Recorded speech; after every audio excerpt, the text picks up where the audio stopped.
যদি কিনা পানির নিচে ছবি তোলার ইচ্ছে থাকে তাহলে এই ফোনটা আপনার জন্য চলে আসছে Vivo Y400, যে স্মার্টফোনটি দিয়ে আন্ডার ওয়াটার ফটোগ্রাফি করা যায় বেশ দারুণভাবেই। IP69 এর রেটিং রয়েছে এই ফোনটাতে, সেই সাথে এই ফোনে রয়েছে 6000 মিলিঅ্যাম্পিয়ারের ব্যাটারি অ্যান্ড 44 ওয়াটের চার্জিং সিস্টেম। বাংলাদেশ মার্কেটে এই ডিভাইসটা দুইটা ভ্যারিয়েন্টে লঞ্চ করে দিল ভিভো, 8/128GB, 8/256GB। মেইন ক্যামেরায় রয়েছে 50 মেগাপিক্সেলের শুটার আর ফ্রন্ট ফেসিং ক্যামেরায় রয়েছে 8 মেগাপিক্সেলের শুটার। এটার ছবির কোয়ালিটি মোটামুটি বেশ ভালোই, তবে আলট্রা ওয়াইড অবশ্যই মিস করছি। ফোনটার ডিসপ্লে সেকশনে ফুল এইচডি প্লাস রেজোলিউশনের একটা অ্যামোলেড প্যানেল রয়েছে এবং এখানে 120 হার্টজ পর্যন্ত হাই রিফ্রেশ রেট পাওয়া যাবে, সেই সাথে 1800 নিটস পিক ব্রাইটনেস রয়েছে।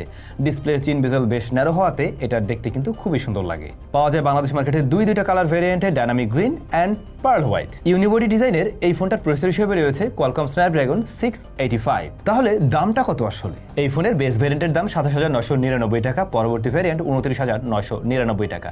এই প্রাইস পয়েন্ট হিসেবে আমরা যেমনটা দেখছি কয়েকটা জায়গায় খুবই স্পেশাল অফার করছে, আবার